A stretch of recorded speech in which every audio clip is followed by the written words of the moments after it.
बिस्मिल्लाहिर्रहमानिर्रहीम। सलाम लाहौर, शहर की सब बातों और सिटी एट 10 में मैं हूँ आपकी मेज़बान सीमन हाशमी, इस दुआ के साथ कि आपका आज का दिन अच्छे तरीके से गुजरे। और सबसे पहले मौसम की सूरत हाल पर नजर डालेंगे। सुबह 6 बजे के करीब दर्जा हरारत 10 डिग्री सेंटीग्रेड रिकॉर्ड किया गया, 9 बजे 13 डिग्री सेंटीग्रेड और 12 बजे एक्सपेक्ट किया जा रहा है 18 डिग्री सेंटीग्रेड।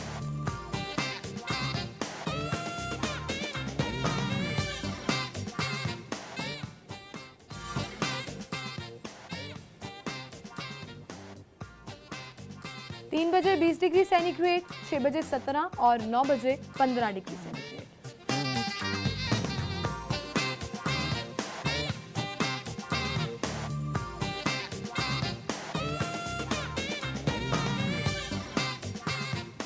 और अभी हम रुख करेंगे साउथ बट की जानिब, जो कि इस वक्त मौजूद हैं जलानी पार्क में। साउथ, बताइएगा मौसम कैसा है? आज तो धूप निकली हुई है, शहरियों का मौसम के हवाले से क्या कहना है, जरा बताइएगा।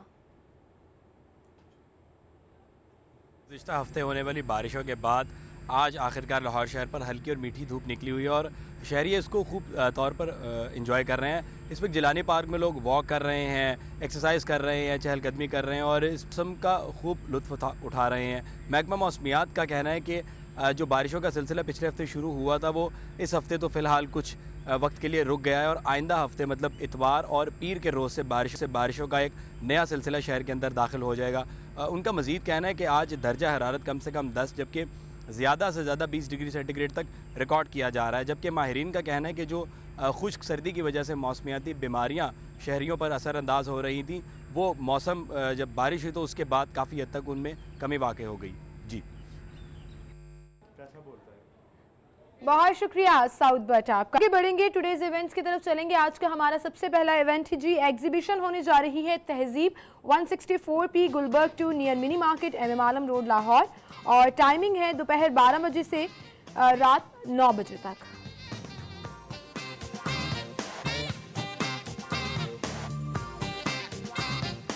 दूसरा event Joy of Urdu open sitting on Urdu की आखिरी किताब इब्ने इंशा हस्तोनीस जो इसका वेन्यू है और टाइमिंग है शाम 5 बजे से 7 बजे तक।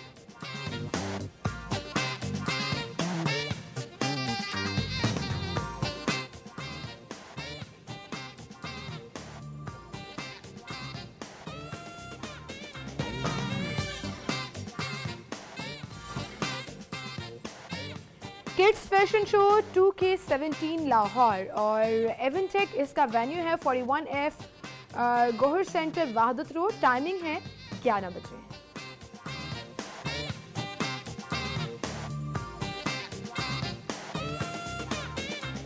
और jewellery exhibition and new year cell लगने जा रही है fashion Pakistan lounge mini market, इसका वेन्यू है, टाइमिंग है दोपहर 11 बजे से दोपहर 11 बजे से रात 9 बजे तक।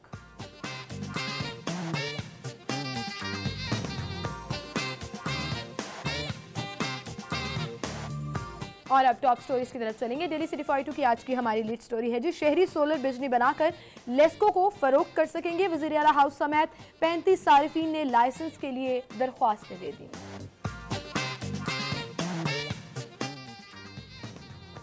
चार करोड़ अतिया से जना अस्पताल बच्चा वार्ड की अपग्रेडेशन मुकम्मल कर ली गई। LDA में मिली भगत से गैर कानूनी नक्शों की मंजूरी का केस।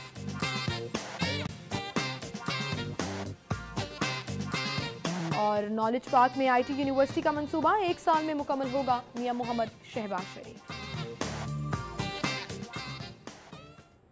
ये थी हमारी टॉप स्टोरीज, इनको हम डिस्कस करेंगे। स्टूडियो में हमारे साथ सिटी 42 के सीनियर रिपोर्टर्स रजा खरल और कैसर खोखर मौजूद हैं। अस्सलाम वालेकुम आप दोनों को खुशामदीद कहेंगे। और आज की हमारी लीड स्टोरी, शहरी अब सोलर बिजली बनाकर लेस्को को फरोख्त कर सकेंगे और वज़ीर आला हाउस समेत 35 सारिफीन ने इसके लिए बाकायदा लाइसेंस हासिल करने के लिए दरख्वास्तें भी दे दी हैं। रज़ा भाई, आप क्या कहेंगे? और मैं आपसे इसलिए भी इन डिटेल जानना चाहूँगी क्योंकि आप अपने घर पर भी सोलर पैनल्स जो हैं वो इस्तेमाल करते हैं और उसी की बिजली इस्तेमाल करते हैं। जी, ये बहुत अच्छा कदम है और लेकिन एक चीज़ इसमें हुकूमत बहुत सुस्त है इस मामले में।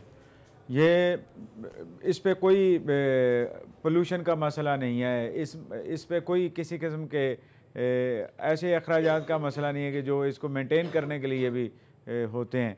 ये तो आप एक बार इंस्टॉल कर लें सिस्टम और उसकी थोड़ी सी मेंटेनेंस करते रहें और फिर कम से कम 20 साल तो आराम से विदाउट एनी लॉस आप चला सकते हैं सिस्टम को। आपको बिल भी नहीं आता? बिल भी नहीं आता। और फिर सोलर जो एनर्जी है इतनी वसी है पाकिस्तान जैसे इलाके में कि आज अब देखें कि 3-4 दिन की झड़ी के बाद और फिर रोशन इतना हो गया सूरज निकला। और ये 35 सार्फिन, मेरे ख्याल में 35 सार्फिन की बजाय ये 350 सार्फिन आप तक होने चाहिए थे, बल्कि सैकड़ों होने चाहिए थे जो इस सिस्टम की तरफ आते।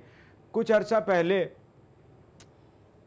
लेस्को के एक एक्सियन, शायद मैं अगर भूल रहा हूँ, या वो इंजीनियर सुल्तान थे, उन्होंने पूरी फैक्ट्री अपनी शुरू कर दी थी। और उस वक्त लोग हैरान होते थे कि ये कैसे हो गया कि बगैर बिजली के बापडा का बंदा है, लेस्को का है, और उसने बिजली लेना बंद कर दी है। बल्कि वो इस कैपेसिटी में आ गया था कि वो बिजली महकमे को वापस करना चाहता था। तो उस वक्त उस वक्त से ये ट्रेंड बनता जा रहा है। और दुनिया में अगर देखें कि वो ममालिक जहाँ पे सूरज की रोशनी डायरेक्ट नहीं पहुँचती है, वहाँ भी मिरर्स के ज़रिए से सन रेज़ को शहरों को रोशन करने के लिए और शहरों में बिजली की तरसील करने के लिए और बिजली की पैदावार करने के लिए मिरर्स का इस्तेमाल किया जाता है, टेक्नोलॉजी का। और हमारे यहाँ तो डायरेक्ट पहुँचती है और बेतहाशा पहुँचती है कि उफ हो जाती है, उफ अल्लाह हो जाती है। उस वक्त गर्मी इतनी शदीद हो जाती है। और ये जो महकमे 35 जिनकी 35 सार्फिन या 35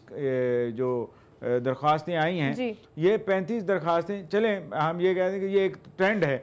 अगर ये कामयाब हो गया तो डेफिनेटली पाकिस्तान में और लाहौर में खास तौर पर इससे ना सिर्फ आप अपने लिए बिजली पैदा कर सकते हैं बल्कि डिपार्टमेंट को वापस बेच भी सकते हैं, रिवर्स मीटर्स लगे होते हैं। और ये बहुत से ग्रुप्स को समझ भी आ रही है, जिसमें बीकन हाउस कैनाल कैंपस शामिल है, निशात ग्रुप शामिल है, जिन्होंने 450 किलोवाट बिजली के लिए लाइसेंस जो है उसकी दरख्वास्त दे दी है कि हमें लाइसेंस दें, हम ये बिजली पैदा करें। बड़ी ये अचीवमेंट होगी हमारी। और देखें पानी के ज़राए महदूद होते जा रहे हैं। बिल्कुल दीगर ज़राए बिजली पैदावार के वो पोल्यूशन के साथ हैं, यानी अगर वो बिजली पैदा होगी कोयले से तो साथ पोल्यूशन भी होगी।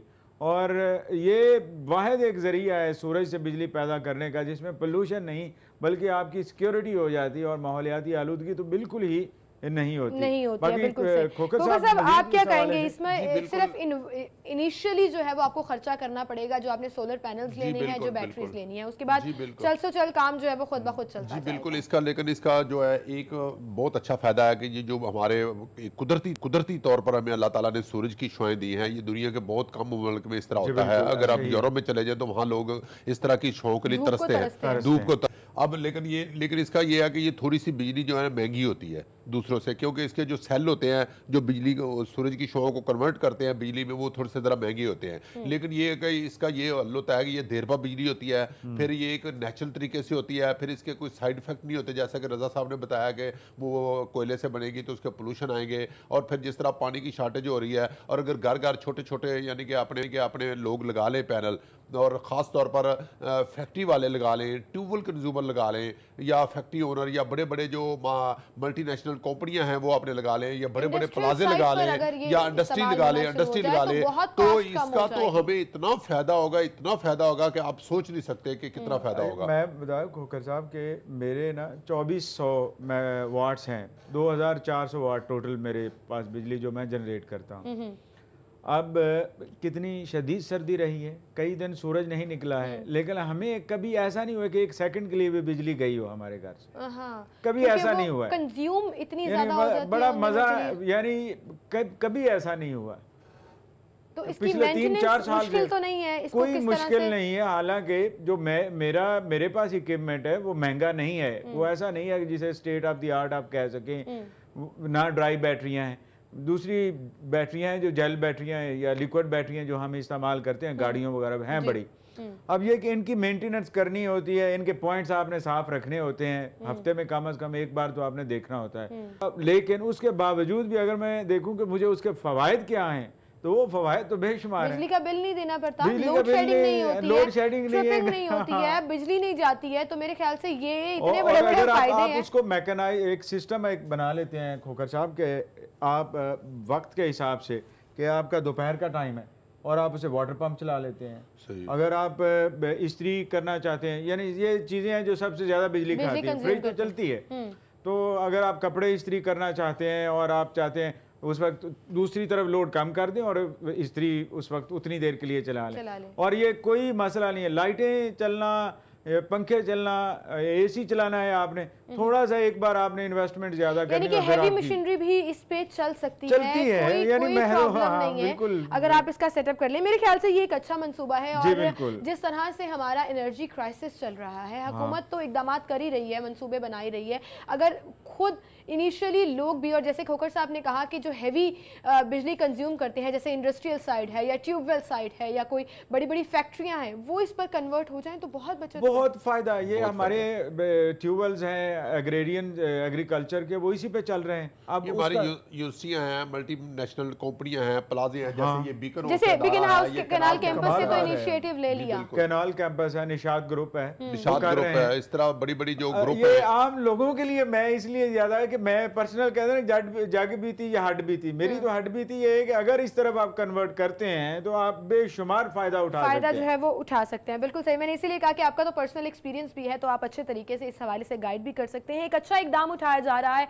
अब शहरियों को चाहिए कि वो किस तरह से, कितनी जल्दी इसको एक्सेप्ट करते हैं और किस तरह से अपनी चीजों को जो है वो बेहतर लेकर चलते हैं। साहब भी कह रहे थे कि ये इसकी कॉस्ट, इंस्टॉलेशन की कॉस्ट ज्यादा है, वो हुकूमत ऐसे इकदाम कर सकती है। जब आप देखें 4 साल पहले ये पैनल्स आए थे, जर्मन सेल के पैनल्स जब आए थे, तो उस वक्त 130 रुपए 40 रुपए पर वाट पड़ता था इंस्टॉलेशन उसकी, सिर्फ उसका पैनल की खरीदारी पे। अब वो 60-70 रुपए पे है। अगर हुकूमत और मेहनत करे और फैक्ट्रियां ही यहाँ पे लग जाएं, अगर हुकूमत इसको प्रमोट करना चाहती है, फैक्ट्रियां लग सकती हैं, या आप सब्सिडी दे सकते हैं या आप लोन्स दे सकते हैं इस चीज को प्रमोट करने के लिए। यहाँ पे फैसिलिटेट कर दें कि ये यहाँ बनना शुरू हो जाए। जब ये यहाँ पे बनेंगे तो बाइंग कॉस्ट खुद ब खुद कम हो जाएगी और वो अफोर्डेबल भी हो जाएगा। बिल्कुल सही। नाज़रीन, यहीं से बात का सिलसिला हम आगे बढ़ाएंगे, अगली खबर की तरफ भी चलेंगे। एक छोटी सी ब्रेक लेते हैं, ब्रेक के बाद दोबारा हाजिर होंगे।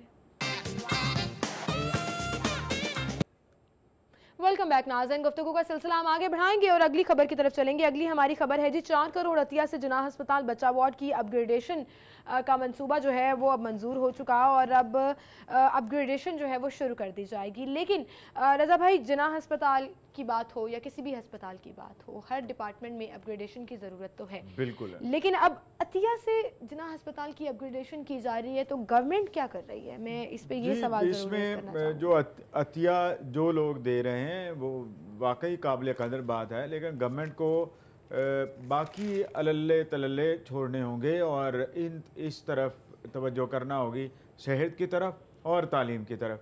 ये हम शुरू दिन से जब भी डिस्कशन होती है तो वहीं पे आके रुक जाती है कि हुकूमत की तरफ से सेहत, आम लोगों की सेहत के हवाले से कोई कारकर्दगी नज़र नहीं आ रही होती। मंसूबे ताख़ीर का शिकार होते चले जाते हैं और जो अखराजात आधे हैं वो डबल से डबल होते चले जा रहे हैं। और ये मंसूबा भी, मुझे यही डर लगता है कि कई बच्चे जिनको निगहदाश्त ज़रूरी है, जिनकी इलाज मुआलजा ज़रूरी है, जिन्हें जिना हॉस्पिटल में जाना चाहिए, करीब तरीन है या रास्ते ऐसे पड़ते हैं, वो नहीं पहुंच पाएंगे और कई साल लग जाएंगे एक मंसूबे को मुकम्मल होते होते। ये अगर बेहतर हो कि जो डेडलाइन सेट करें उसी डेडलाइन के अंदर कम से कम कंप्लीट भी कर लें तो ये बहुत बड़ी बात होगी, बड़ी बात होती है। बिल्कुल सही। और दूसरा, आपने बिल्कुल सही कहा कि ये जो मुखय्यर हजरात हमारी सोसाइटी में मौजूद हैं, ये अतियात करते हैं, ये डोनेट करते हैं, ये बहुत बड़ी बात है। लेकिन गवर्नमेंट को भी अब इसमें सोचना पड़ेगा कि किस तरीके से अगर वो लोग स्पेंड कर रहे हैं, डोनेट कर रहे हैं, तो किस तरीके से उसका इस्तेमाल अमल में लाया जाए और खुद गवर्नमेंट उसमें क्या इनपुट जो है वो इनिशिएटिव ले सकती है, क्या इनपुट ले सकती है। खोखर साहब, आप क्या कहेंगे?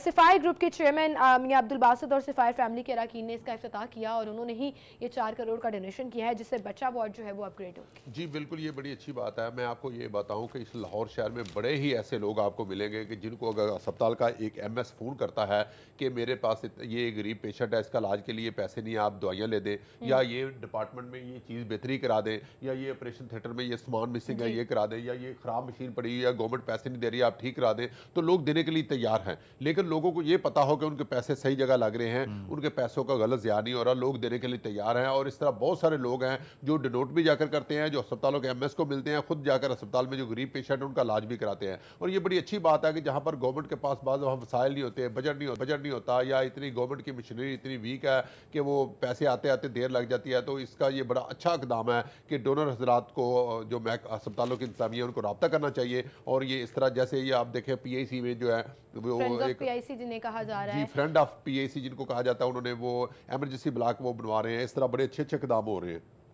अच्छा खोखर साहब, आप तो सेक्रेटेरिएट की बीट करते हैं, ये डिले क्यों हो जाते हैं मंसूबे, इम्प्लीमेंट क्यों नहीं हो पाते? जैसे सेहत के हैं कि टावर बनना शुरू हुआ और फिर रुकता चला गया, गुजर गए कि ये और वो टावर वहीं का वहीं हर्डल होती है या खुद पॉलिटिकल हर्डल? जी, इसमें पॉलिटिकल हर्डल है कि क्योंकि ये बहुत सारे हेल्थ के जो मंसूबे थे ये साहबका चौधरी फिरोजले दौर में शुरू किए गए थे। जैसे मियो अस्पताल का सर्जिकल टावर है, जैसे सर्वस अस्पताल में एक सेंटर है, वो न्यूरोलॉजी वार्ड है, न्यूरो सर्जरी वार्ड है उधर जनरल अस्पताल। इस तरह गंगाराम में 1-2 प्रोजेक्ट हैं इनके। इस तरह ये प्रोजेक्ट जो है ना, ये एक मेगा प्रोजेक्ट थे, ये पोलिटिसाइज हो गए, सियासी शिकार हो गए, सियासत का शिकार हो गए। और इस वाले से जो है ना हुकूमत को चाहिए कि इन प्रोजेक्ट को मुकम्मल करे ताकि इनके सम्राट जो है वो मरीजों तक पहुंच सके। बिल्कुल सही। अच्छा, दूसरी जानिब जनाह अस्पताल में न्यूक्लियर मेडिसिन सेंटर के क़याम का मंसूबा भी बनाया जा रहा है, जिसमें कैंसर समेत 19 मुहलिक बीमारियों की तशखीस जो है वो सस्ते दाम हो सकेगी। जी बिल्कुल, ये जैसे पहले हम सोलर पावर की बात कर रहे थे, ये न्यूक्लियर मेडिसिन भी एक ऐसा ही शोबा है कि इसमें अगर पाकिस्तान बेहतरीन कारकर्दगी दिखाता है और रिसर्च इसमें इस रिसर्च की हौसला अफजाई की जाती है तो ये काफ़ी बेहतर हो सकता है। ये आज से 10-15 साल कबल म्यू हॉस्पिटल में ये शोबा शुरू भी हुआ था न्यूक्लियर रिसर्च के हवाले से और मेडिसिन्स, न्यूक्लियर मेडिसिन्स के हवाले से। तो अगर उसी कोई आगे परवान चढ़ाया जाता तो बहुत सारे जो महंगी अद्वियात हैं, जो एलोपैथी की अद्वियात हैं, उनसे बच के इस तरफ लोगों का रुझान हो जाता और ये डेफिनेटली ये फ़ायदा होता। अब देर आए दुरुस्त आयत वाली बात है कि ये मंसूबा शुरू होने जा रहा है और अगर हो जाता है और अमली तौर पर इसकी सामने आता है कुछ, तो डेफिनेटली ये फर्क पड़ेगा। गरीब आदमी के लिए जो है वो आसानी रहेगी, आसान हो जाएगा। बहुत मुश्किल है। आप कैंसर की ही अगर मिसाल ले लें तो उसका जो इनिशियल टेस्ट होता है जिसे बायोप्सी कहा जाता है वो इतना एक्सपेंसिव है कि एक आम आदमी जो है वो शायद अफोर्ड ही नहीं कर सकता। और अगर गवर्नमेंट इसमें इनिशिएटिव ले रही है तो ये एक अच्छा मंसूबा होगा। लेकिन खोखर साहब, क्या ये मंसूबा वाकई में मुकम्मल हो सकेगा या ये भी बाकी मंसूबों की तरह जो है वो ऐसे ही हो जाएगा? जैसे मुफ्त अद्वियात का दावा किया जाता है, लेकिन जब कुछ ऑपरेशन करना होता है, कुछ सर्जरी करनी होती है, तो आपको ग्लव्स और नीडल्स भी जो है वो बाहर से मंगानी पड़ती हैं। जी बिल्कुल, इस हवाले से मैं तो यही कहूँगा कि हुकूमत को चाहिए कि अपने तमाम जो मनसूबे हैं वो मुकम्मल करे। और ख़ास तौर पर 2018 का जो इलेक्शन आ रहा है, इससे पहले जो इस वक्त जितने भी ऑनगोइंग मनसूबे हैं या पिछले 2, 4, 5, 10 सालों के जो मनसूबे पड़े हुए, जैसे कि रजा साहब ने पॉइंट किया कि जो सर्जिकल टावर का जो मनसूबा है न्यू अस्पताल का, ये तो बड़ा एक मजाक ही है, ये मजाक बन गया एक तरह का, और हुकूमत के लिए भी एक तरह की एक इशू बन गया है। और ये मनसूबा जो है फौरी तौर पर जो है ना मुकम्मल किया जाए। बिल्कुल सही, बिल्कुल सही। आगे बढ़ेंगे, अगली खबर की तरफ चलेंगे। LDA में मिली भगत से गैर कानूनी नक्शों की मंजूरी, कौमी खजाने को करोड़ों का नुकसान। DG ने रेफरेंस जो है वो एंटी करप्शन भिजवा दिया। अब एक टेन्योर ऐसा आया था जिसमें अगर शादी हॉल कोई बन रहा है, ये कोई रेजिडेंशियल प्रॉपर्टी आपने तामीर की और आपने उसको कमर्शियल कराना है, तो वो 0 कमर्शियल फीस पर भी मिली भगत से अपनी जेबें गर्म करके आपने नक्शे मंजूर कर दिए, आपने चीज़ें जो है वो कमर्शियल कर दी। अब जो नए DG आए हैं उन्होंने इस पर स्टैंड लिया है, रेफरेंस भी भिजवा दिया है एंटी करप्शन को। क्या कहेंगे रजा साहब, आप इसमें पकड़ हो सकेगी? जी, पकड़ दिखाई नहीं देती। LDA के छोटे से छोटे ओहदेदार भी इतने ताकतवर होते हैं कि कोई शिकंजा सरकारी जितना भी ताकतवर हो, तगड़ा हो, वो उनके लिए इतना ताकतवर नहीं होता। और माजी में भी हम देख चुके हैं कि एंटी करप्शन की कारकर्दगी, महकमे की कारकर्दगी इस हवाले से सरकारी अफसरान को, हाँ वो पियोन तक शायद पकड़ सकते हैं या इसे ऊपर जैसे ही जाते हैं उनके भी पाँव जलना शुरू हो जाते हैं। और ये एक मसला है कि ये अमली तौर पर आपको बहुत कम होता दिखाई देगा। करप्शन, बदनुमानी, गो पाकिस्तान ट्रांसपेरेंसी इंटरनेशनल ने एक ख़बर दी है अभी रिसेंटली कि पाकिस्तान में बदनुमानी कम हुई है, लेकिन हकीकत ये है कि अभी तक भी कोई शख्स भी इन इदारों में जहाँ पे मालियाती उमूर हैं, जहाँ पे ज़मीनों का लेन देन है, जहाँ पे रिकॉर्ड है, वहाँ पे 1 रुपया कहा जाता है कि वहाँ पर पकड़ धक्कड़ होना शुरू हो तो वो ऊपर से लेकर नीचे तक शायद सभी इन्वॉल्व जो है वो उसमें पाए जाएंगे। यहीं से बात का सिलसिला आगे बढ़ाएंगे, लेकिन दूसरी जानिब नाज़रीन यहाँ पर आपको एक अहम खबर देंगे और बताएंगे चीफ सेक्रेटरी और आईजी पंजाब की तनख्वाहों में रिकॉर्ड इजाफा हुआ है। अहम खबर आपको दे रहे हैं, चीफ सेक्रेटरी और आईजी पंजाब की तनख्वाहों में इजाफा कर दिया गया है और चीफ सेक्रेटरी पंजाब की तनख्वाह में 4 लाख रुपए इजाफा किया गया है, जबकि आईजी पंजाब मुश्ताक सुखेरा की तनख्वाह में 3,75,000 रुपए इजाफा कर दिया गया है। अहम खबर दे रहे हैं आपको, इजाफा सुपीरियर एग्जीक्यूटिव अलाउंस के नाम से किया गया है। चीफ सेक्रेटरी और आईजी पंजाब की तनख्वाहों में रिकॉर्ड इजाफा किया गया है। कैसर खोखर हमारे साथ स्टूडियो में ही मौजूद है। जी कैसर खोखर, जरा इस खबर की तफसील बताइएगा। आपने ये खबर ब्रेक की थी कि तजावीज जो है वो भेजी गई है, अब समरी मंजूर हो चुकी है। जी बिल्कुल, वज़ीर आला पंजाब ने चीफ सेक्रेटरी की असल तनख्वाह के अलावा महाना सुपीरियर एग्जीक्यूटिव अलाउंस के नाम पर 4 लाख रुपए जो है वो देने की समरी मंजूर किया है, जबकि जो आईजी है उसको 3.5 लाख या 3.25 लाख रुपए के करीब जो है महाना तनख्वाह के अलावा मिलेगा। और ये मैं बताता चलूं कि मुश्ताक सुखेरा साहब तो अप्रैल में रिटायर हो रहे हैं, इसका ज्यादा फायदा तो अगले आने वाले आईजी को ज्यादा होगा, लेकिन वो इसके साथ साथ ये सुपीरियर एग्जीक्यूटिव अलाउंस मिलेगा आईजी को 3.25 लाख और चीफ सेक्रेटरी को 4 लाख। लेकिन इससे ये एक नई बहस शुरू हो जाएगी कि जो दूसरे पंजाब में फील्ड अफसरान हैं, जिनमें डिप्टी कमिश्नर हैं, आपके आरपीओ हैं, डीपीओ हैं, कमिश्नर हैं या सेक्रेटरी हैं आपके, या दूसरे जो फील्ड अफसरान पूरे पंजाब में काम कर रहे हैं, जिसमें एसी है, एसएचओ है, डीएसपी है, सबसे ज्यादा काम तो आपका एक थाना करता है ना, और सबसे ज्यादा काम तो थाने को करना पड़ता है, लिहाजा उनकी वो फिर एग्जीक्यूटिव अलाउंस या सुपीरियर एग्जीक्यूटिव अलाउंस या इस तरह का उनको क्या हुकूमत अलाउंस देती है या उनकी तनख्वाहें बढ़ाने के लिए क्या इकदाम करती है।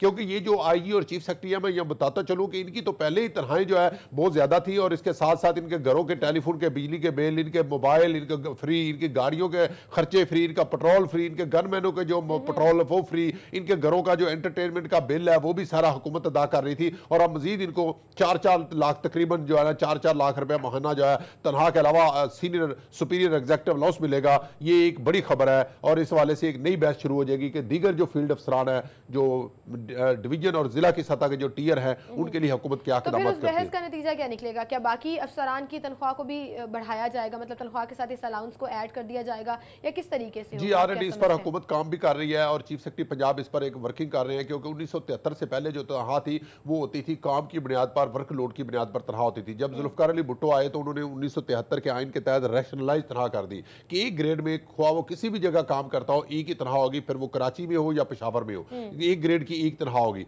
लेकिन अब क्योंकि वो नई बैच छिड़ गई है कि एक मार्केट रेट के मुताबिक जो है लोगों को बहुत ज्यादा मार्केट मल्टीनेशनल कंपनियां अब जैसे जैसे इन्वेस्टमेंट पाकिस्तान में आएगी, मजीद जो है ना वो मल्टीनेशनल कंपनी आएगी, तनख्वाह प्राइवेट सेक्टर में बढ़ेगी, और उस हवाले से जो लोग पब्लिक सेक्टर के थे वो अपनी नौकरियां छोड़कर प्राइवेट सेक्टर में जा रहे थे, और सरकारी अदारे जो है उनमें भी कंपनियां और अथॉरिटियां बढ़ रही हैं जिन पर बहुत ज्यादा जो है तनख्वाहें लोगों को मिल रही हैं, जिसकी वजह से ये है कि वो तनख्वाहें इतनी ज्यादा मिल रही हैं कि वो एक इशू बना हुआ है लोगों के लिए कि जो लोग जब सरकारी नौकरी छोड़कर प्राइवेट सेक्टर में या पब्लिक सेक्टर में या सरकारी महकमों के अंदर जो प्रोजेक्ट बने हुए उनमें जा रहे हैं, तो जो सरकारी इदारों में काम करने वाले लोग हैं उनमें एक एहसास महरूमी पैदा हो रहा था। तो उस गैप को पूरा करने के लिए ऑलरेडी इस पर काम भी हो रहा है, और मैं समझता हूँ कि तमाम सरकारी मुलाजिम खास तौर पर जो है ग्रेड 1 से ग्रेड 7 तक के जो मुलाजिम है, छोटे दर्जा 4 के मुलाजिम जो चपरासी है, जिसकी तनख्वाह 20,000 रुपये महीना है, वो कैसे बच्चे की फीस भी देगा, हेल्थ भी देगा, एजुकेशन भी देगा, वो कैसे अपने अखराजात पूरे करेगा। लेकिन उनके लिए जरूरी है कि उनकी तनख्वाहें जो है ना खातिर खा इजाफा होना चाहिए। खातिर ख्वाजान,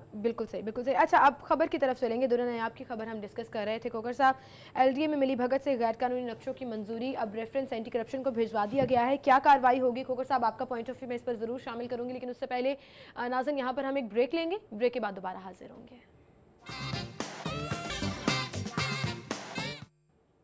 वेलकम बैक नाज़रीन, गुफ्तगू का सिलसिला आगे बढ़ाएंगे। एलडीए में मिली भगत से गैर कानूनी नक्शों की मंजूरी की खबर हम डिस्कस कर रहे थे। खोखर साहब, रेफरेंस एंटी करप्शन को भिजवा दिया गया, लेकिन अभी जैसे रजा भाई भी कह रहे थे कि अगर एलडीए का एहतसाब शुरू हो जाए तो फिर शायद ऊपर से लेकर नीचे तक हर बंदा ही किसी न किसी तरीके से उसमें इन्वॉल्व नजर आएगा। आप क्या कहेंगे? जी बिल्कुल, एलडीए जो है इटसेल्फ एक करप्शन का गढ़ है, जहाँ बहुत ज़्यादा करप्शन एलडीए में होती है। मुबैना तौर पर मैं यह लफ्ज़ इस्तेमाल करूँगा, लेकिन एलडीए में जो अगर आप जोहर टाउन में जाएँ तो आपको प्लाटों की गड़बड़ नजर आएगी, आएगी कि एक प्लाट 10-10 जगह बिका होगा, वो एक मसला होगा। इस तरह जो है वो आपको बहुत ज़्यादा, मैं कहता हूँ कि एंटी करप्शन अगर हाथ डालती है तो पक्का डाले और अक्रॉस द बोर्ड होना चाहिए। ये नहीं होना चाहिए कि जिस तरह आयशा मुमताज़ पर एक एलिगेशन लगा ली, उसको हरासा किया गया, उसके ड्राइवर को मारपीट पर जैसे ज़बरदस्ती आयशा मुमताज़ के खिलाफ बयान दिलवाने की कोशिश की गई और बाद में जब ये बात मीडिया में रिपोर्ट हुई और सिटी 42 ने इस पर स्टैंड लिया कि आयशा मुमताज़ के साथ ज्यादती नहीं होनी चाहिए, सिर्फ इंसाफ होना चाहिए, तो फिर एंटी करप्शन जो है ना पीछे हट गई। अगर सिटी 42 आयशा मुमताज़ के लिए स्टैंड ना लेता तो शायद ये आयशा मुमताज़ को अब तक जेल भेज चुके होते। बिल्कुल बिल्कुल, और पकड़ चुके होते, जेल भेज चुके होते। इस तरह नहीं होना चाहिए किसी के साथ, जो भी हो अक्रॉस द बोर्ड हो, मेरिट हो और इंसाफ हो। बिल्कुल सही कहा आपने। अच्छा, दूसरी जानिब IT यूनिवर्सिटी में उर्दू आवाज़ की शनाख्त का सॉफ्टवेयर अब तैयार किया जा रहा है और आपको बताते चलें कि एप्लीकेशन रोज़मर्रा ज़बान में इस्तेमाल होने वाले अल्फाज का की उर्दू का तज्जिया करेगी। अब जिस तरह से एक जानिब इकदाम किए जा रहे हैं कि सरकारी तौर पर उर्दू ज़बान को राइज किया जाएगा और जितने भी डॉक्यूमेंटेशन हैं, एक तरफ तो ये भी फैसला हुआ कि उनको अब कन्वर्ट कर दिया जाए उर्दू में, विच इज़ वेरी गुड कि हमें अपनी ज़बान को प्रमोट करना चाहिए। अब दूसरी तरफ IT यूनिवर्सिटी एक ऐसी यूनिवर्सिटी है जहाँ पर बहुत ज़्यादा रिसर्च की जाती है और बच्चे नई से नई चीज़ें जो है वो मुतारिफ कराने की कोशिश करते हैं, क्योंकि IT का दौर है। अब उसी तरह से उर्दू ज़बान की शनाख्त के लिए सॉफ्टवेयर तैयार किया जा रहा है। ये बहुत अच्छा कदम है और कौमें अपनी ज़ुबानों से पहचानी जाती हैं और कौमों की अहमियत भी ज़ुबानों से होती है। अगर ज़ुबान बैनुल-अक़वामी तौर पर अच्छे मयार पे है और उसमें मज़ामीन अच्छे हैं तो फिर वो बात ज़्यादा अच्छी बनती है। जहाँ तक उर्दू की ज़ुबान की बात है, बड़ी शाइस्ता ज़ुबानों में शुमार होती है दुनिया में, लेकिन इसके पीछे रह जाने की एक बड़ी वजह यही है कि हमने साइंस और टेक्नोलॉजी इसमें मुतारफ़ ही नहीं करवाई। पाकिस्तान जब बनने के तकरीबन 4-5 साल बाद उर्दू साइंस बोर्ड के हवाले से एक शुरुआत हुई और फिर बोर्ड बना भी, लेकिन उस बोर्ड बनने से लेकर अब तक अगर आप उसको पढ़ते हैं, उसके बारे में जानते हैं, तो शायद ही साल में 10 किताबें 20 किताबें होंगी जो गैर ममालिक से या दूसरी ज़ुबानों से उर्दू ज़ुबान में तर्जमा होता होगा। फिर IT यूनिवर्सिटी और IT आ गया, ये एक नया रेवोल्यूशन था इंफॉर्मेशन टेक्नोलॉजी का। होना तो ये चाहिए था कि फ़ौरन ही हम स्विच कर जाते अपनी ज़ुबान को। जैसे अगर आप फ्रांस में जाते हैं तो फ्रांसीसी ज़ुबान ही बोलेंगे, आपके साथ इंग्लिश में बात ही नहीं करेंगे, ना सुनेंगे, आती भी नहीं है और वो सुनना भी नहीं चाहते हैं। अच्छा, अब ये है कि आप अपनी ज़ुबान पे, हमें माँ बोली हो तो उस पर ज़्यादा, क्योंकि वो एक बुनियादी और आसान तरीन तरीका है कि आप उसमें हमने तो यहाँ पर लोगों को पढ़े लिखे होने का स्टैंडर्ड ये सेट कर दिया कि अगर उनकी इंग्लिश अच्छी है या उर्दू जुबान के अंदर उनके अंग्रेजी के अल्फाज की कितनी आमेज़श है, आमेज़श ज्यादा है तो हम उसको समझते हैं कि ये पढ़ा लिखा है। ये गलत मायार है। होना ये चाहिए कि ये तराजुम ज़्यादा से ज़्यादा हों। जितनी साइंसी इजादात हो रही हैं इस वक्त, उन सब के तराजुम हमारी ज़ुबान में हो ताकि इसमें तहकीक शुरू हो। अब IT यूनिवर्सिटी ने डॉक्टर उमर यूसुफ साहब ने जो काम शुरू किया है और ये काफ़ी काबिल कदर इस लिहाज से है कि चलें वो ना सही, उर्दू साइंस बोर्ड ना सही, तो IT यूनिवर्सिटी जो है उसने तो कम अज़ कम एक कदम उठा दिया और उसमें ये सॉफ्टवेयर इस तरह के बन रहे हैं। मेरे ख्याल से पूरी दुनिया में ये सॉफ्टवेयर कोई नहीं बना सकता था, क्योंकि किसी को उर्दू से कोई कंसर्न नहीं है। सिर्फ पाकिस्तान में मौजूद ही टैलेंट इस तरह से काम कर सकते हैं। और आप डॉक्टर उमर सैफ की बात कर रहे थे, वो कल हमारे शो के गेस्ट भी थे और उन्होंने भी इस तरह से बहुत से प्रोजेक्ट के बारे में बात की। खोखर साहब, उर्दू ज़बान को प्रमोट किया जा रहा है और अब IT के अंदर भी इसको इन्वॉल्व किया जा रहा है, सॉफ्टवेयर तैयार किया जा रहा है जो उर्दू ज़बान को की शनाख्त कर सकेगा। जी बिल्कुल। महकमा आर्काइव जो हुकूमत पंजाब का, उसने दफ्तरी ज़बान जो है उर्दू लगाने के लिए नोटिफिकेशन जारी कर दिया कि दफ्तरी तमाम किस्म की फाइल वर्क जो है वो उर्दू में की जाए। इस हवाले से उन्होंने नोटिफिकेशन भी जारी कर दिया है और अब ये IT यूनिवर्सिटी एक सॉफ्टवेयर भी तैयार कर रही है ताकि उर्दू को प्रमोट किया जाए। तो अब इस हवाले से सुप्रीम कोर्ट ने भी हुक्म दिया हुआ है ऑलरेडी कि वज़ीर-ए-आज़म की जो तकरीर है या वज़ीर-ए-आज़म गैर मुल्क में जाकर तकरीरें करते हैं। मैं आपको बताऊँ कि मैं तुर्की वज़ीर-ए-आज़म के साथ गया, तो जब तुर्की में गया तो तुर्की के वज़ीर-ए-आज़म और पाकिस्तान के वज़ीर-ए-आज़म दोनों में इकट्ठा एक जगह फंक्शन हुआ और तुर्की के वज़ीर-ए-आज़म ने तुर्की की ज़बान में अपनी ज़बान में तकरीर की। उसको बाद में उसके जो ट्रांसलेटर थे उन्होंने अंग्रेजी में ट्रांसलेट करके हमें बताया, जबकि हमारे प्राइम मिनिस्टर जो है इन्होंने उर्दू में तकरीर नहीं की, इन्होंने अंग्रेजी में तकरीर की और उसके बाद उस उर्दू की तकरीर को उनके ट्रांसलेटर ने तुर्की की ज़बान में ट्रांसलेट करके उनके प्राइम मिनिस्टर को बताया कि ये तकरीर हुई है। तो हमारे अब अगर हमारा मुल्क को गूंगा मुल्क नहीं है, हमारे मुल्क की भी ज़बान है और उस ज़बान का नाम उर्दू है। हमारे भी चाहिए कि हमारी भी वज़ीर-ए-आज़म अगर वहाँ उर्दू में तकरीर करते हैं या हम सब गैर मुल्क में जाकर उर्दू को मुतारफ़ कराएं, तो आप देखें कि इंडिया के बहुत बड़ा इलाका है जहाँ उर्दू समझी जाती है, बोली जाती है। आप अफगानिस्तान में चले जाएँ, आप ईरान में चले चले जाए, आप दुबई चले जाए, आप सऊदी अरब चले जाए, उर्दू बोली भी जाती है, समझी भी जाती है। तो इस तरह उर्दू को फ़रोग देना चाहिए हुकूमत को। जी बिल्कुल सही। दूसरी जानिब IT यूनिवर्सिटी को फ़रोग दिया जा रहा है हुकूमत की जानिब से, नॉलेज पार्क में अच्छा कदम है, मंसूबा जो है वो 1 साल में मुकम्मल कर लिया जाएगा। बिल्कुल, ये बहुत बड़ी बात है। IT अब हमारी ज़रूरत है। फ्यूचर यानी मुस्तकबिल में जितनी भी रोज़गार के मौके होंगे उसमें IT किसी न किसी तरह से मुताल्लिक होगा और उसका हिस्सा होगा। लिहाजा IT को जितना परवान चढ़ाएंगे, और फिर ये कि इंटरनेशनल अगर आप दुनिया देखते हैं सरमायादारी के निज़ाम में भी, को दुनिया में सबसे बड़े सरमायादार IT से वाबस्ता हैं। पाकिस्तान की अगर बात कर लें, खोखर साहब और रज़ा भाई के पुलिस डिपार्टमेंट देख लें, इरिगेशन देख लें, पटवार कल्चर देख लें, LDA देख लें, आप जिस डिपार्टमेंट का नाम लें वहाँ पर ज़रूरत है IT की। आपको नेटवर्किंग की रिकॉर्ड मेंटेन करने के लिए, सब कुछ करने के लिए बहुत ज़्यादा ज़रूरत है IT की। तो ये चीज़ें बहुत ज़्यादा जल्दी से ग्रो भी कर रही हैं और होना भी चाहिए से। अब भी मैं इस बात पे हूँ कि उस तरह जिस स्पीड से ये ट्रांजिशन होनी चाहिए, ट्रांसफॉर्मेशन होनी चाहिए थी हमारी इस मुआशरे की IT की तरफ, उस तरह से नहीं हो पा रही। शायद बीच में जहालत का या तालीम मायार की वो पसमानदगी आड़े आई हुई है। कह सकते हैं कि हम थोड़ा लेट शुरू हुए हैं, और लेकिन स्पीड हमें ज्यादा पकड़नी पड़ेगी उसको ओवरकम करने के लिए, उस टाइम को ओवरकम करने के लिए। यानी आप कोई शोबा सेहत का ले लें, IT के बगैर नहीं चल सकता। अच्छा, अब कल उमर सैफ साहब ये बताकर गए कि अब अस्पतालों को भी हम IT लिंक्ड कर रहे हैं, जिसके अंदर पूरा एक नेटवर्क बिछाया जाएगा, रिकॉर्ड मेंटेन किया जाएगा, और जो पेपरलेस अस्पताल हैं वो मुतारिफ कराए जाएंगे जैसे बाहर की दुनिया में होता है। खोखर साहब, आप क्या कहेंगे? IT यूनिवर्सिटी का मंसूबा वज़ीर आला पंजाब ने कहा है कि 1 साल में मुकम्मल हो जाएगा। जी बिल्कुल, इस हवाले से ये बड़ा अच्छा कदम है कि IT यूनिवर्सिटी का जो उर्दू ये मनसूबे जो IT यूनिवर्सिटी बनाने के हैं, या IT यूनिवर्सिटी में जो नए इनिशिएटिव लाए जा रहे हैं, तो आप जैसे कि मैं आपको बताऊं कि हेल्थ सेक्टर देखें, एजुकेशन सेक्टर देखें, IT के बगैर तो वज़ीर आज़म का कोई इजलास नहीं होता। हर इजलास में वज़ीर आज़म का जो इजलास होता है उसमें IT का माहर होता है, जो बाकायदा तौर पर अगर कोई प्रेजेंटेशन भी देनी होती है तो वो भी IT के जरिए दी जाती है। हर चीज़ IT से लिंक है, और अगर हम IT इंफॉर्मेशन टेक्नोलॉजी को तरक्की नहीं देंगे तो हम आगे तरक्की नहीं पा सकते। अगर आप मैं ये बताता हूँ कि ये मेरे हाथ में एक मोबाइल है, ये भी एक IT टेक्नोलॉजी का हिस्सा है। अगर आपने मोबाइल को समझना है तो आपको IT टेक्नोलॉजी होनी चाहिए, फिर ही आप मोबाइल को समझ सकेंगे, आप ईमेल कर सकेंगे, आप व्हाट्सएप इस्तेमाल करेंगे। ये सब इंफॉर्मेशन टेक्नोलॉजी का हिस्सा है। तो ये सारी चीजें समझने के लिए जी आपके हाथ में जो लैब पड़ा हुआ है ये भी IT टेक्नोलॉजी का हिस्सा है। सामने सारा ये सारा इलेक्ट्रॉनिक मीडिया सारा की आप बात कर लें, IT जो है उसमें बहुत ज्यादा जरूरी है, और जितनी जल्दी हम इसको अडॉप्ट कर लेंगे उतना अच्छा होगा। Well, thank you so much आप दोनों का, आप हमारे साथ मौजूद थे। नाज़रीन, एक ब्रेक लेंगे यहाँ पर, ब्रेक के बाद आप अबूज़र से हेडलाइंस जान सकेंगे, उसके बाद प्रोग्राम में दोबारा हाजिर होंगे।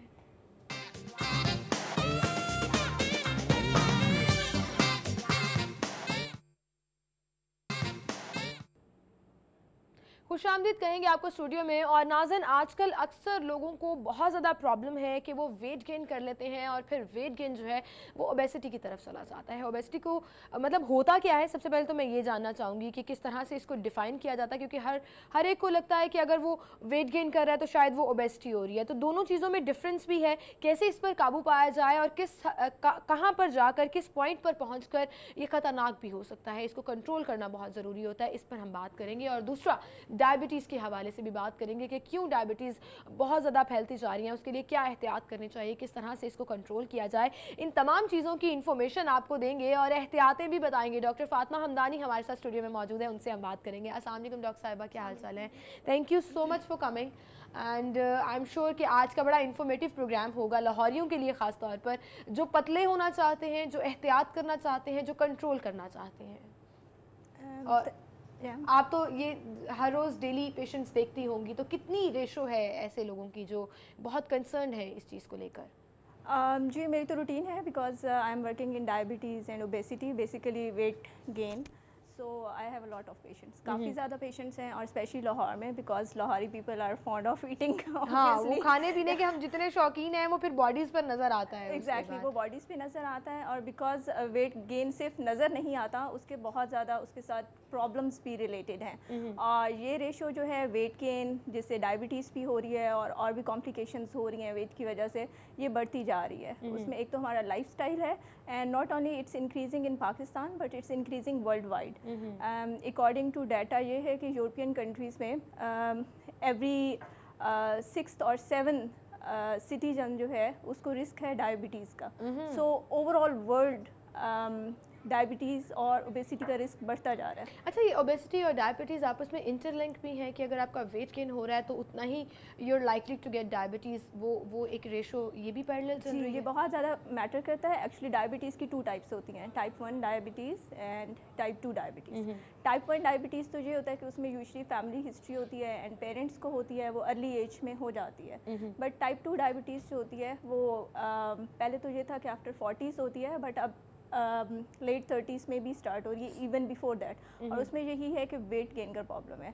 तो जो टाइप 2 लोग जिनको डायबिटीज़ होती है वो यूजुअली उनका वेट प्रॉब्लम होता है, जैसे ही वेट गेन करते हैं उनको डायबिटीज़ जो है वो शुरू हो जाती है। इसकी रीजंस क्या हैं? जैसे डायबिटीज़ का रुझान बहुत ज़्यादा बढ़ता जा रहा है, आपने खुद बताया कि पहले 40s के बाद कहा जाता था, अब अर्ली 30s में भी शुरू हो गया। और टाइप 1 की अगर बात करें तो छोटे बच्चों को तो चलें वो जेनेटिकली आप कह सकते हैं, बट स्टिल बहुत ज़्यादा इसकी रेशो बढ़ती जा रही है। इसका क्या वजह है? वेल, जो मैंने देखा है अपने पेशेंट्स में और जो स्टैटिस्टिक्स हैं उसमें यही है कि हमारा लाइफस्टाइल बहुत ज़्यादा मैटर करता है। With advent of social media and electronics and gadgets and etcetera, हम लोग की एक्टिविटी बहुत कम हो गई है। अब हम लोग बैठे रहते हैं, इधर वी आर वॉचिंग टीवी या इंटरनेट यूज़ कर रहे हैं और हमारी एक्टिविटी लेवल बहुत कम होता है। पहले ये होता था कि लोग आउटडोर गेम्स में भी पार्टिसिपेट करते थे, आउटडोर एक्टिविटीज़ भी होती थी, वॉक भी होता था। अब वो नहीं है। एक तो उसकी वजह से जब हम बैठे रहते हैं और एक्टिविटी नहीं करते तो उसकी वजह से वेट गेन होता है। सेकेंडली ये कि जंक फूड्स बहुत ज़्यादा अब हमारी है, जिसमें high fat foods like burger, fries and other junk foods हमने लाहौर में देखा होगा कितना शामिल कर लिया अपनी फूड के अंदर, बहुत ज़्यादा। तो बेसिकली डाइट एंड फूड ये 2 चीज़ें हैं I think so. And sedentary lifestyle जिसमें एक्टिविटी ना होना, long office hours, work hours, उसकी वजह से आई थिंक वेट बहुत ज़्यादा गेन होता है।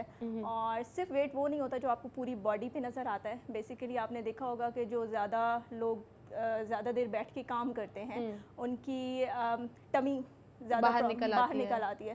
बेसिकली वो वाली ओबेसिटी जो है, जो टमी की ओबेसिटी है, उसमें ज़्यादा रिस्क होता है कि आपको डायबिटीज़ हो जाएगी, वो ज़्यादा डेंजरस है। इसको किस तरह कंट्रोल किया जा सके? क्या ये पॉसिबल है? क्योंकि अक्सर लोग खाना छोड़कर बैठ जाते हैं कि बस अब हम खाना नहीं खाएंगे और हम अपना वेट कंट्रोल कर लेंगे, लेकिन वो फिर भी कंट्रोल नहीं। बेसिकली ये तो कोई सलूशन नहीं है कि आप खाना छोड़ दो। ये तो एक आई थिंक जो भी मेरे पास जो भी पेशेंट्स आते हैं और जितने लोगों से भी मेरा एक्सपोजर होता है उसमें आई ऑलवेज़ एडवाइस कि अपना लाइफस्टाइल मॉडिफाई करें।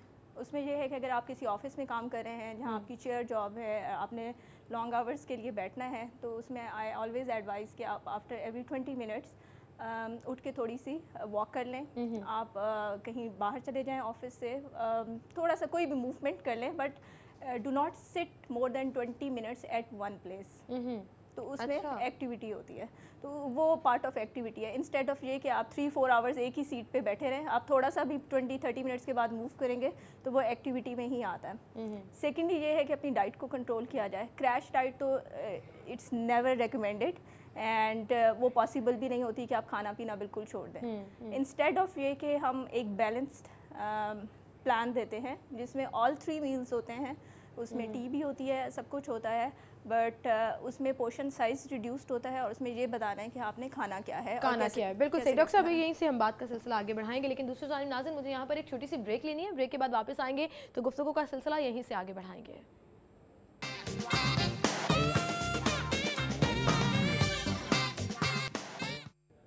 वेलकम बैक नाज़रीन, गुफ्तगू का सिलसिला हम आगे बढ़ाएंगे। डॉक्टर फातिमा हमदानी हमारे साथ मौजूद हैं और हम उनसे जान रहे थे कि किस तरह से ओबेसिटी को कंट्रोल किया जाता है।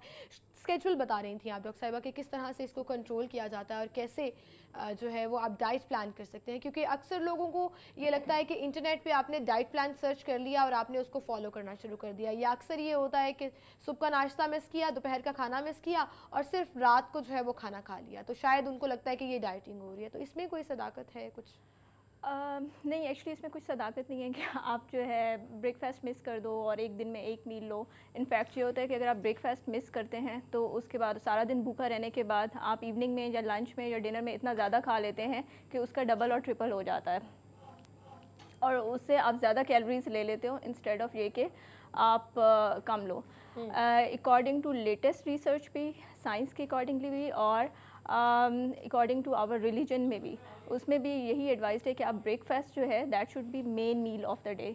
आपका ब्रेकफास्ट प्रॉपर होना चाहिए कि अब तो ये स्टडीज़ हैं कि 30 आवर्स ऑफ जैसे ही आप जागते हैं उसके विदिन 30 मिनट्स में आपने अपना ब्रेकफास्ट लेना है। अच्छा। और वो सबसे ज़्यादा इफेक्टिव होता है। और ब्रेकफास्ट जो है वो आपका मेन मील होना चाहिए, उसमें इतनी एनर्जी हो, बिकॉज सारा दिन आपने काम करना होता है, उसमें ब्रेन को भी ग्लूकोज चाहिए होता है और बॉडी को भी एनर्जी चाहिए होता है। तो ब्रेकफास्ट अच्छा होना चाहिए जिसमें एग भी हो सकता है, जिसमें जौ का दलिया और ओट पॉरेज वो बहुत ज़्यादा रिकमेंडेड है। अगर आप एक कप जौ का दलिया ले लेते हैं और साथ कोई एग या कोई इस तरह की चीज़ ले लेते हैं तो आपके सारे दिन की ऑलमोस्ट कैलोरीज और एनर्जी पूरी हो जाती है। और उसके साथ इंटरेस्टिंग ये चीज़ ये है कि अगर आप ओट्स लेते हैं, बेसिकली प्रोसेस्ड ओट्स नहीं, जो पैक्ड मिलते हैं, जो प्योर ओट्स मिलते हैं, स्टील कट ओट्स, और उनका पॉरेज बना के अगर आप लेते हैं, एक तो एनर्जी होती है और सेकेंडली क्योंकि वो हाई फाइबर डाइट है तो उससे वेट लॉस भी होता है।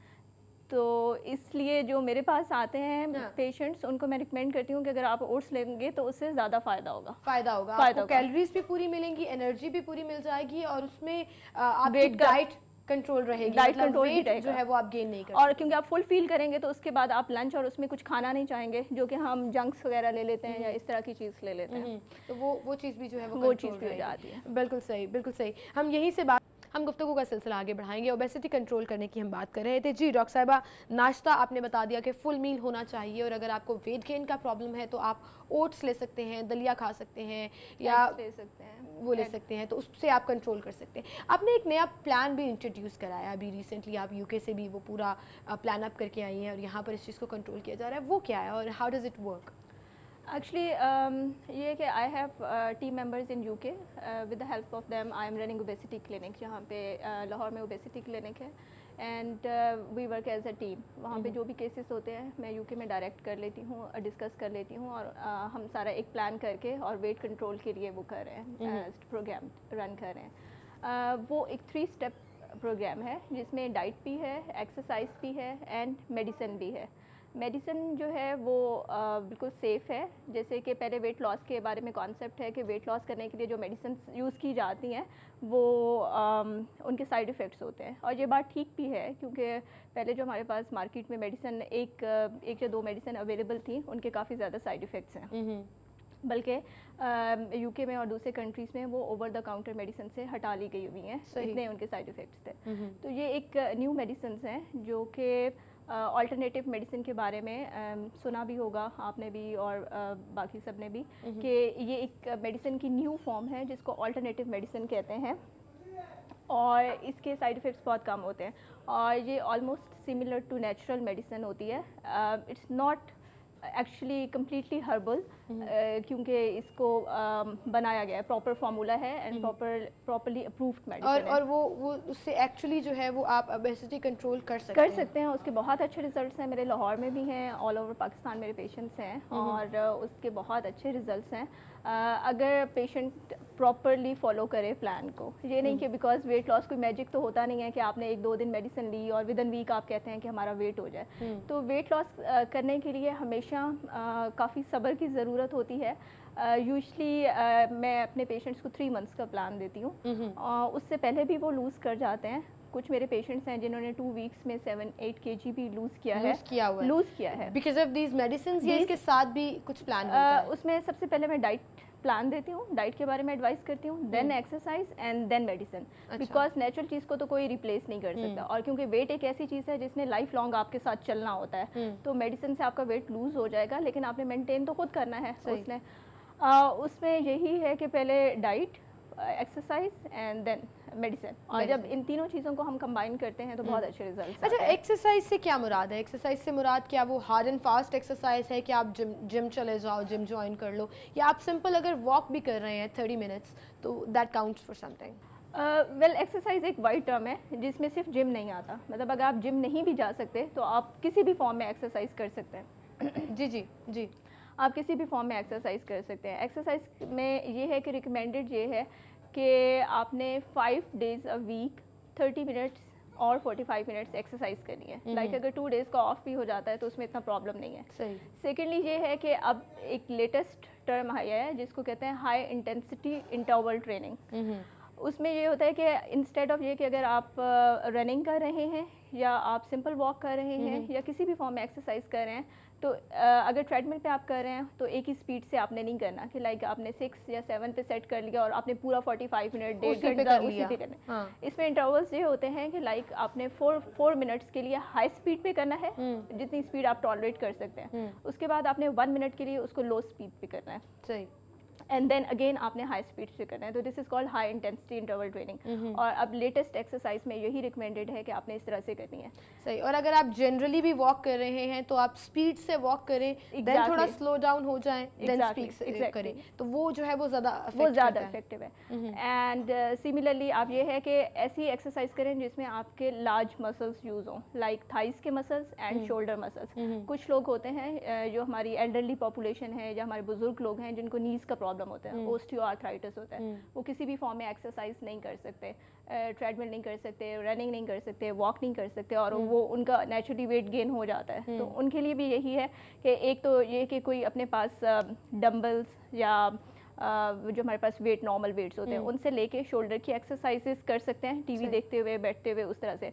और किसी भी फॉर्म में आप जो है अपना थोड़ा बहुत अगर वॉक भी कर लें तो उससे उनका हो जाता है, कंट्रोल हो जाता है। मतलब मूवमेंट्स जो हैं वो बहुत ज़रूरी होती हैं। अच्छा, अक्सर लोग जो हैं वो पार्क्स में नहीं जा सकते या प्रॉपर जिम में नहीं जा सकते, और वो लोग कहते हैं कि अच्छा हम घर की छत पर चले गए और हमने वॉक कर ली, so that counts as an exercise?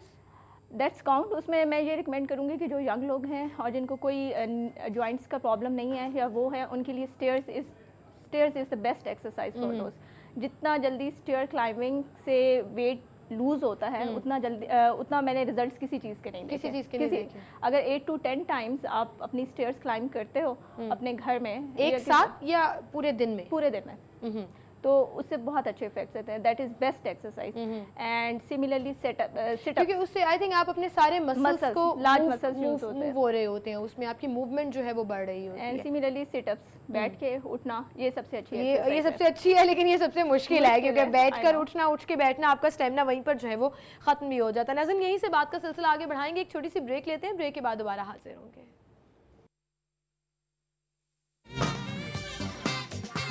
हम गुफ्तगू का सिलसिला आगे बढ़ाएंगे।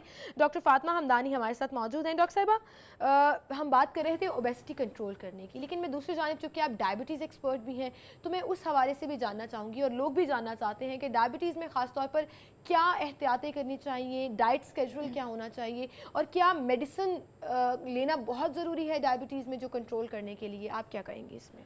एक्चुअली डायबिटीज़ एक बहुत वाइड टर्म है और उसकी जो ट्रीटमेंट है और उसको डील करना भी काफ़ी एक मुश्किल काम है। उसमें सबसे पहले तो ये है कि पेशेंट की काउंसलिंग करना बहुत ज़रूरी है। पेशेंट को अपनी अवेयरनेस होनी चाहिए अपने डायबिटीज़ के बारे में कि मुझे डायबिटीज़ किस वजह से हुई है, कौन सी टाइप की है, और इसका फर्दर ट्रीटमेंट जो है वो कैसे कैसे चलेगा। उसमें अगर तो टाइप 1 डायबिटीज़ है वो तो स्ट्रेट अवे पेशेंट इंसुलिन पे चला जाता है और उनको इंसुलिन से ही उनकी इंसुलिन का स्केड्यूल सेट करना पड़ता है एंड डोज एडजस्ट करनी पड़ती है। और एज लॉन्ग एज वो अपनी इंसुलिन के साथ ठीक रखते हैं, अपने डॉक्टर को प्रॉपर फॉलोअप करते रहते हैं, अपनी डोज मिस नहीं करते, उनमें ज़्यादा यही होता है कि अगर वो डोज मिस करते हैं तो उनमें ज़्यादा कॉम्प्लिकेशंस हो जाती हैं, जिसमें पेशेंट बेहोशी तारी हो सकती है, गनूदगी हो सकती है और इस तरह की चीज़ें हो सकती हैं। या अगर इन्फेक्शन हो जाए या कभी कोई सर्जरी या ऑपरेशन प्लान हो तो उसमें अकॉर्डिंगली उनको अपने डॉक्टर को कंसल्ट करना होता है। अब जो टाइप 2 डायबिटीज़ है, क्योंकि उसमें रिस्क फैक्टर्स की वजह से होती है टाइप 2, एक तो फैमिली हिस्ट्री है जिसको हम चेंज नहीं कर सकते। लाइक अगर एक पेरेंट में है तो 70% चांस होता है कि बच्चों में होगा, अगर दोनों पेरेंट्स को है तो फिर 50% चांस होगा कि बच्चों में भी आएगी। अच्छा, अगर एक को है तो चांसेस ज़्यादा हैं? एक को है तो चांसेस ज़्यादा हैं उसमें, और इसी तरह लाइक वाइज फिर हो जाते हैं उसके साथ। सेकेंडली ये है कि फिर उसमें सबसे ज़्यादा चीज़ वेट की ही आती है कि जिन लोगों को वेट होता है, कुछ लोगों जैसे मैंने बताया कि उनको टमी की वेट ज़्यादा होता है, सेंट्रल ओबेसिटी होती है, तो ऐसे लोगों में रिस्क ज़्यादा होता है। उनको फिर यही होता है कि उनका फर्स्ट स्टेप ये होता है कि उनका वेट लूज़ कराया जाए। और पहले तो ये था कि जो टाइप 2 डायबिटीज़ है वो कभी ख़त्म नहीं हो सकती। अच्छा, कि एक दफ़ा अगर टाइप 2 डायबिटीज़ हो जाती है तो वो हमेशा आप सारी ज़िंदगी आप डायबिटिक ही रहते हो। लेकिन अब जो न्यू रिसर्च है और न्यू गाइडलाइंस हैं उसमें I think it's a good news for diabetics कि टाइप 2 डायबिटीज़ रिवर्स हो जाती है, ख़त्म हो जाती है। उसमें अगर डायबिटीज़ 1 से 2-3 इयर्स में हुई है, पिछले 2 और 3 इयर्स में हुई है, 3 साल में हुई है, तो वो रिवर्स हो जाएगी। with weight management and proper diet and exercise. और अगर 10 years अच्छा, अक्सर लोग ये भी करते हैं कि जिनको रिसेंटली अभी डायबिटीज़ होती है, मैं बहुत से लोगों को जानती हूँ, वो एहतियात बहुत ज़्यादा करते हैं, अपनी डाइट इतनी कंट्रोल कर लेते हैं कि मेडिसिन की ज़रूरत ही नहीं है और उनकी डायबिटीज़ जो है वो शुगर लेवल नॉर्मल रहना शुरू हो जाता है। हाँ जी, उसमें ये है कि वो एक अच्छी चीज़ है कि आप बहुत ज़्यादा टाइट कंट्रोल तो नहीं डाइट का, लेकिन प्रॉपर बैलेंस डाइट अगर आप किसी और एहतियात करते हैं, एक्सरसाइज करते हैं और स्मोकिंग वगैरह छोड़ देते हैं, जो लोग स्मोकर्स हैं, तो उनमें बहुत अच्छा कंट्रोल हो जाता है। और उसमें अगर वो इसी लाइफस्टाइल मॉडिफिकेशन के साथ रहते हैं तो उनमें चांसेस यही हैं कि उनकी या तो बहुत अच्छा कंट्रोल रहेगा या फिर वो रिवर्स हो जाएगी डायबिटीज़। और अगर 10 इयर्स ड्यूरेशन की है और पेशेंट का वेट ज़्यादा है और उनका लाइफस्टाइल इतना अच्छा नहीं है तो वो उसको अगर मॉडिफाई कर लेते हैं, वेट लूज़ कर देते हैं, तो उनकी कॉम्प्लिकेशंस बहुत हद तक कम हो जाती हैं। Because diabetes never comes alone, इसके साथ बहुत ज़्यादा कॉम्प्लिकेशंस होती हैं। जैसे जैसे डायबिटीज़ का ड्यूरेशन बढ़ता जाता है, ये head to toe every system को डिस्टर्ब करती है, जिसमें हमारी आइज़ पे इफेक्ट होता है। आपने देखा होगा कि जो डायबिटिक पेशेंट्स होते हैं उनकी नज़र बहुत जल्दी कमज़ोर होती है, उनको मोतिया या कैटरैक्ट आना शुरू हो जाता है, पीछे से आंख का पर्दा ख़राब हो जाता है। सिमिलरली हार्ट प्रॉब्लम्स, जो डायबिटिक पेशेंट्स होते हैं उनको हार्ट अटैक जल्दी होने का और as compare to normal people जल्दी उनको हार्ट अटैक होता है अगर डायबिटीज़ कंट्रोल ना हो। और सबसे वर्स्ट जो चीज़ें मैंने अभी तक देखी हैं उसमें किडनीज़ पे बहुत जल्दी इफेक्ट होता है, इवन गुर्दे फेल हो जाते हैं, डायलिसिस पे आना पड़ता है। इसके अलावा पाँव में जख्म बन जाना, कॉम्प्लिकेशंस भी होती हैं अगर आप इसको कंट्रोल नहीं कर सकते। अच्छा, लेटेस्ट वर्ल्ड में क्या इसके बारे में रिसर्च नहीं हो रही कि इसको ख़त्म किया जा सके या इसके लिए प्रॉपर कोई मेडिसिन मौजूद हो? क्योंकि मेडिसिन मौजूद है वो शुगर लेवल कंट्रोल करने के लिए। जी बिल्कुल, यही मैंने अभी डिस्कस किया है कि रिसर्च अब यही है कि टाइप 2 डायबिटीज़ रिवर्स हो जाती है, ख़त्म हो जाती है अगर आप उसका जल्दी ट्रीटमेंट करो। और ये जो अभी मैंने मेडिसिन इंट्रोड्यूस करवाई है यूके से, अल्टरनेटिव मेडिसिन के अंडर, इसको अगर स्टार्ट कर देते हैं तो इसमें शुगर लेवल्स बहुत जल्दी डाउन हो जाते हैं अगर प्रॉपर यूज़ किया जाए। और उसके साथ जो है जो मेरे कुछ पेशेंट्स थे जो 40 यूनिट्स ऑफ इंसुलिन पे थे और अब वो 20 यूनिट्स ऑफ इंसुलिन पे आ गए हैं। आहिस्ता आहिस्ता अगर वो इसको फॉलो करते रहते हैं तो कंट्रोल जो है कंट्रोल होती जाएगी और उसके साथ ही अगर ज़्यादा पुरानी नहीं है तो वो ख़त्म भी हो जाएगी। उसमें चांसेस चाहिए। बिल्कुल, ये तो बड़ी अच्छी बात है कि मतलब वो उस चीज़ को आप कंट्रोल कर रहे हैं अपने प्रॉपर प्लानिंग के ज़रिए, और फिर वो अगर रिवर्स हो जाती है तो मेरे ख्याल से this is an amazing thing कि उससे आप एक ब्लेसिंग है कि आप उसको कंट्रोल कर लेते हैं। अच्छा, अगर मतलब दो तरह की सिचुएशंस आती हैं जिसमें मैं ज़रूर चाहूँगी कि आपकी मेडिकल ओपिनियन जो है वो ज़रूर शामिल की। अगर आपको आपकी शुगर लेवल बहुत ज़्यादा बढ़ गई है एकदम से तो उसको कैसे कंट्रोल किया जाए, और अगर बहुत ज़्यादा कम हो गई है तो एकदम से उसे कैसे कंट्रोल किया जाए? हाँ जी, ये दोनों सिचुएशंस बहुत डेंजरस हैं। पहले मैं कम वाले को करूँगी क्योंकि वो भी बहुत डेंजरस होती है। उसमें ये है कि अगर आपकी शुगर लेवल बहुत कम आगे हो गई है, उसमें एक तो अलामात ये आती हैं कि दिल डूबना शुरू हो जाता है, ठंडे पसीने आते हैं, गनूदगी होती है और दिल घबराना शुरू हो जाता है। तो ये उस वक्त फ़ौरन आपको एक तो आपके पास अपना ग्लूकोमीटर या इंस्ट्रूमेंट चेक करने के लिए होना चाहिए या अपने करीबी क्लिनिक से अपना शुगर लेवल चेक करवा लें। अगर तो वो बहुत कम आता है, लाइक यूजुअली हम कहते हैं कि 60 या 60 से कम है तो आपकी शुगर लो है। उसमें आपके पास एक जो नॉन डायबिटिक पेशेंट्स हैं उनके पास कोई ना कोई स्वीट चीज़ ज़रूर होनी चाहिए एमरजेंसी के लिए। कैंडी, शहद या हनी और कोई भी जूस, कोई भी मीठी चीज़ फ़ौरन वो अपने घर पे जो ट्रीटमेंट है वो ले लें। इसके अलावा एक डायबिटिक पेशेंट या शुगर के पेशेंट्स के लिए किट होती है जिसके अंदर ग्लूकागोन भी होता है, जो अब पाकिस्तान में तो इतनी फैसिलिटीज़ नहीं है, वो अवेलेबल नहीं है, लेकिन वो इंजेक्शन जो है वो भी लगाया जा सकता है, उसकी मदद से कंट्रोल हो जाता है। अच्छा, लेकिन अगर हाई है तो हाई में ये है कि वो भी आपको इसी तरह की ही कुछ अलामात आती हैं कि गनूदगी होना शुरू है या पाँव में बहुत दर्द, जलन होती है और एंड में पेशेंट जो है वो बेहोश भी हो सकता है। तो उसमें भी अगर आप चेक करते हैं और आपकी शुगर लेवल हाई आता है, हाई तो नॉर्मल जो है 180-200 तक होता है, उससे हाई आता है लाइक बहुत ज़्यादा हाई 400, 500, 600 में आता है, तो उसमें एक तो पेशेंट को अगर घर पे इंसुलिन ले रहा है तो उसको फ़ौरन इंसुलिन दी जा सकती है घर में, यूनिट्स जो फिक्स है। इसके अलावा पेशेंट को फ़ौरन इमरजेंसी लेके जाना चाहिए। और वहाँ पे मतलब इसमें ऐसा तरीका नहीं कि आप कुछ अगर खा रहे हैं या पानी पी लें तो उससे कंट्रोल हो सकता है? किसी चीज़ से नहीं हो सकती, किसी चीज़ से नहीं हो सकती, तो उसके लिए फिर आपको हॉस्पिटल या फिर इंसुलिन अगर आप ले रहे हैं तो इंसुलिन लेना पड़ेगा। टाइम मेरे पास बिल्कुल खत्म हो गया है। Thank you so much doctor Fatima, आप हमारे साथ मौजूद थी और आपने बहुत सी इन्फॉर्मेशन जो है वो शेयर की and I think miracle happens. और अगर आप डायबिटीज़ को रिवर्स कर सकते हैं, ओबेसिटी को कंट्रोल कर सकते हैं, तो मेरे ख्याल से इससे अच्छी चीज़ कोई नहीं हो सकती। और आपने जो एक डाइट प्लान बताया वो भी बहुत ज़्यादा पसंद आया होगा। आई एम श्योर लाहौरियों को बहुत शुक्रिया आपका, आप हमारे साथ मौजूद थी। इसी के साथ नाज़रीन आपसे भी इजाज़त चाहेंगे। इंशाल्लाह मंडे को आपसे मुलाकात होगी। अपना बहुत सा ख्याल रखिएगा, वीकेंड खूब एंजॉय कीजिएगा फैमिली के साथ। अल्लाह हाफिज़।